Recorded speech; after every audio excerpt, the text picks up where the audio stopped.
ఎన్నిసార్లు ఎన్ని రకాలుగా ఆలోచన చేసినా మన తెలంగాణ రాష్ట్రంలో అనేక రోజుల నుంచి అనేక సంవత్సరాల నుంచి ఒక భూస్వామ్య వ్యవస్థ నడిచింది మనకు తెలుసు. అనేక రకాల పోరాటాలు వచ్చినాయి. సమానత్వం కోసం ప్రయత్నం చేసినాం, పోరాడుతూనే ఉన్నాం.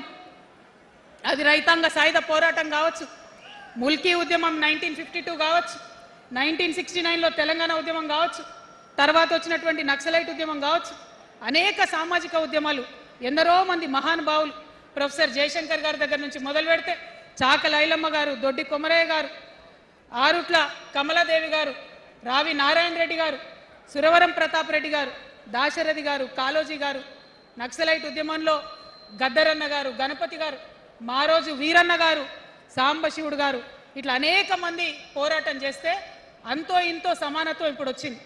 మలిదశ తెలంగాణ ఉద్యమంలో కేసీఆర్ గారు, అట్లానే ప్రాణాలు ఇచ్చినటువంటి ఇషాన్ రెడ్డి గారు, యాదయ్య కావచ్చు, సువర్ణ కావచ్చు, అనేక మంది కొట్లాడితేనే ఇవాళ తెలంగాణ రాష్ట్రం వచ్చింది. వీరికన్నా ముందు మరి మీ అందరికీ తెలుసు, సమ్మక్క సారలమ్మ దగ్గర నుంచి మన దగ్గర సామాజిక ఉద్యమాలు నడిచినాయి.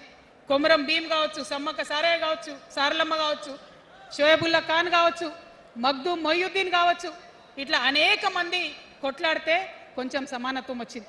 కొండా లక్ష్మణ్ బాపూజీ గారిని తలుసుకోవాలి, పండుగ సాయన్నని తలుసుకోవాలి, సర్వాయి సర్దార్ పాపన్న గౌడ్ని తలుసుకోవాలి.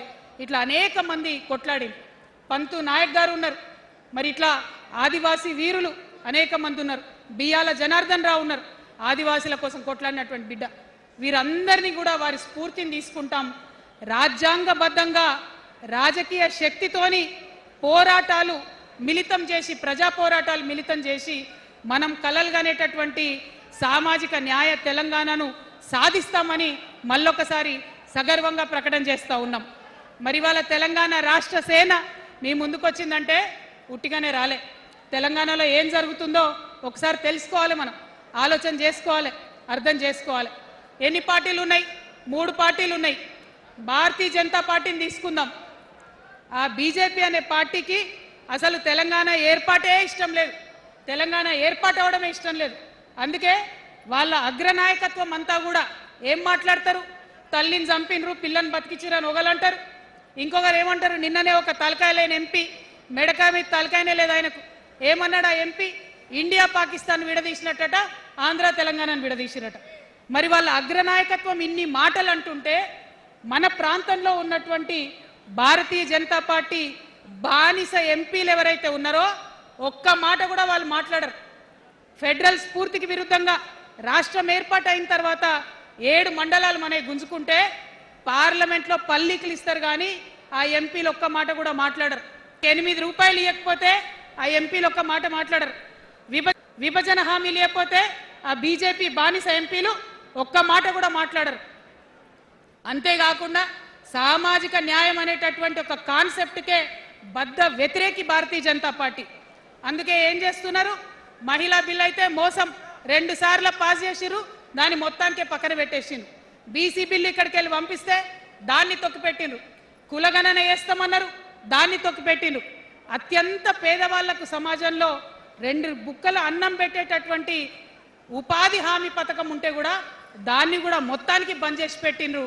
అయినా కూడా ఈ బీజేపీ బానిస ఎంపీలు ఒక్క మాట కూడా మాట్లాడరు, కనీసం పెదవులు తెరవరు.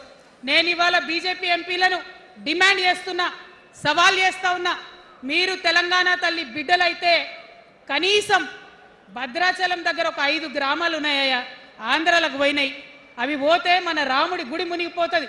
పోలవరం నిండితే భద్రాచలం మొత్తం కూడా నీళ్ళు వచ్చేటటువంటి పరిస్థితి ఉన్నది. మీకేమన్నా సిగ్గు ఎగ్గు ఉంటే తెలంగాణ తల్లి బిడ్డలైతే 8 మంది బీజేపీ తెలంగాణ ఎంపీలను ఛాలెంజ్ చేసి అడుగుతా ఉన్నా, ఆ 5 గ్రామాలను మీరు వాపస్ తెలంగాణకు పట్టుకరండి.